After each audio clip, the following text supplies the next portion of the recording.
Welcome to Shalom World Podcasts.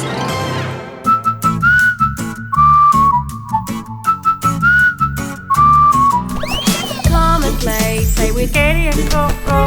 That's the way. Get ready, let's go. Flying through the air with Koco, telling stories with Katie. You and I together, meeting my friends that help us every day. Katie and Koco, play and sing, pray and bring. You and I, we do our thing. It's Katie and Koco. You sure you're okay, Katie? I've got this. Yeah, Katie! So I'm guessing your friend fell down a lot? All the time.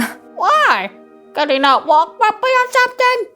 Oh no, he didn't literally fall on the ground all the time. It just felt like it because no matter how hard he tried, he couldn't seem to stop doing something that wasn't good for him. That doesn't sound good. What's his name? Saint Mark Ji Tianxiang. He lived in China almost 200 years ago. And during the beginning of his life, there was no sign of the struggle that he would have to endure for most of his life. He grew up in a Christian family, he got married and began his own family. He became a doctor and would go around to all the poor people in his community and give them medical treatment for free. For free? What a nice man! He must really have loved God to have such a generous heart towards the poor. How could anything possibly go wrong with him? It does seem strange, doesn't it? Just when we think things are going well, and even when we were doing good things that please God, new trials are given to us that we have to overcome. And Mark G's trial was nothing small. He spent the rest of his life fighting to get the better of it. What happened to him, Katie? It must have been terrible. It began when he became seriously sick in his stomach. And because he was a doctor, he gave himself treatment with something called opium. What's that? Opium is a type of drug that used to be used as a form of medicine because it relieved pain. The bad thing, though, was that it had a certain effect on people that made them addicted to it. So, once someone started taking opium, their body kept wanting more and more, or else they would get very sick. Oh no! So did Mark become addicted then? Yes, he mustn't have realized how dangerous it was to use to treat his sickness. And by the time he did realize, it was already too late. The opium had control of his body, which kept demanding more and more. Did he try to get help? Oh, Koco, he begged for help. He hated being a slave to the terrible drug. And he thought that it was somehow his own fault that he couldn't simply stop taking it and return to normal. Again and again and again, he went to the priest for confession. And again and again and again and again.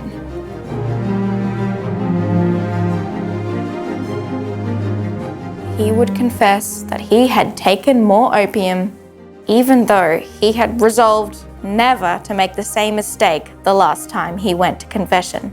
Maybe you kids have had the same kind of frustration. You might have a habit of saying some unkind things sometimes. Or maybe you get really angry about things that don't really matter as much as it seems like at the moment. When you think back on whatever it is that you did wrong, you feel terrible, don't you?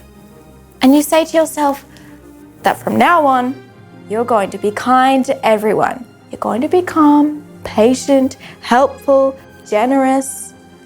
But then a little later, something happens and you make the same mistake again. Yep. I definitely know that feeling.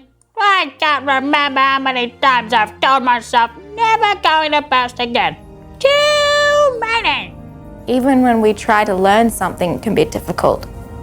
Whether it's schoolwork, catching or kicking a ball, learning a musical instrument, learning a dance, training for a sport. Learning how to fly.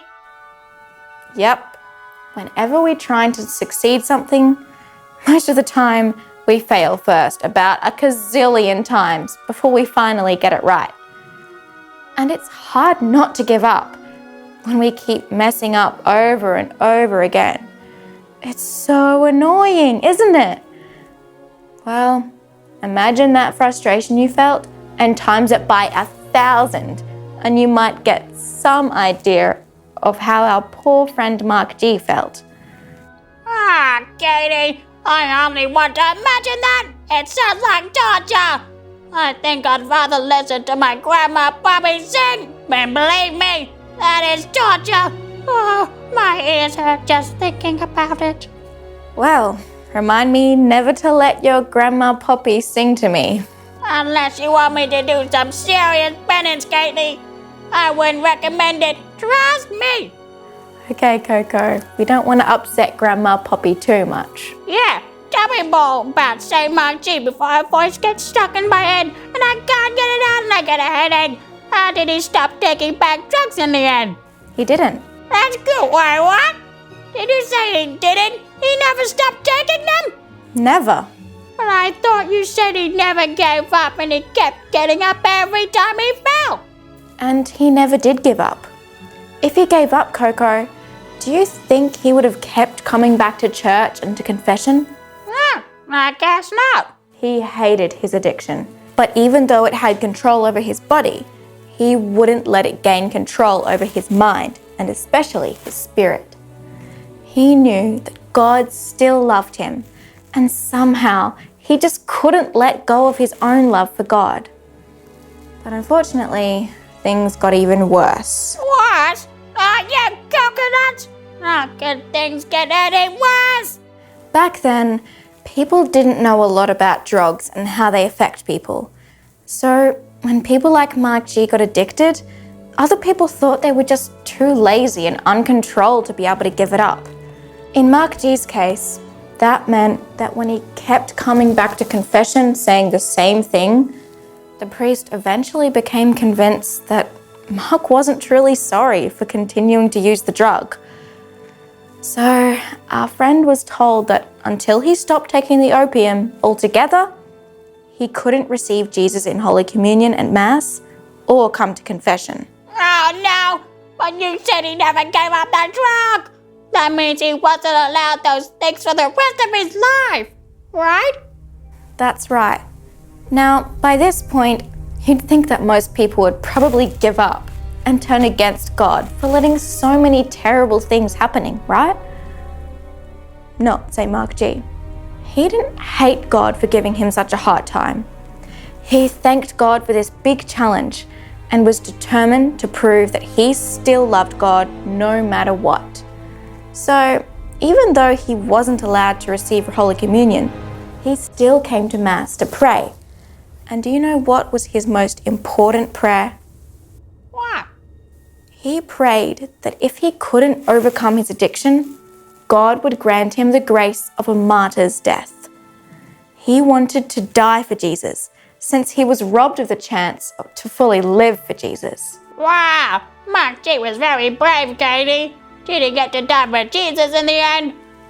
After 30 years of praying, fighting his addiction, trying to support his family, and going to Mass without receiving Jesus, yes, he was finally given the ultimate chance to prove that he still loved God despite his difficulties.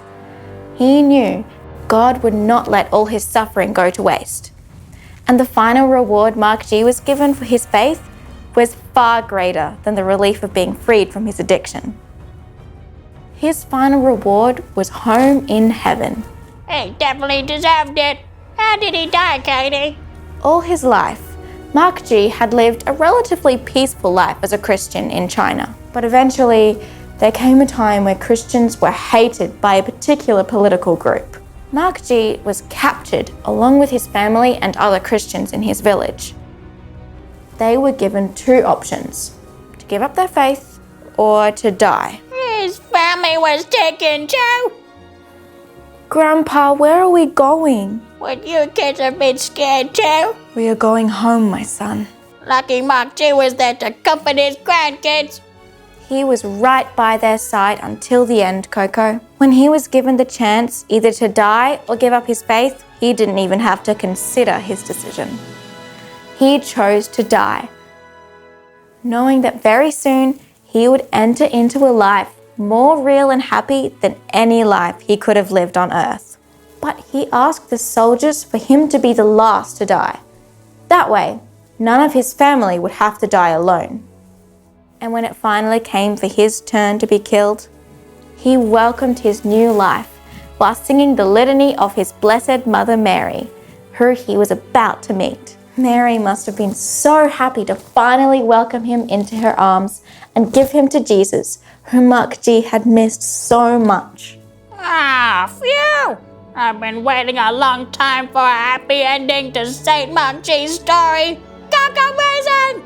Imagine how long Mark G himself had to wait. But he knew it was worth it in the end. Let's ask him to help us love God as much as he did. Dear St. Mark G, thank you for trusting in God's love, even when you seem to have lost hope in yourself. Help us to never give up, even when we fail, and to always be thankful for the freedoms we have that you had to live so long without. Don't fall down! Oh, thanks, Koco. But I lasted the whole story without falling, so I think I'll be all right.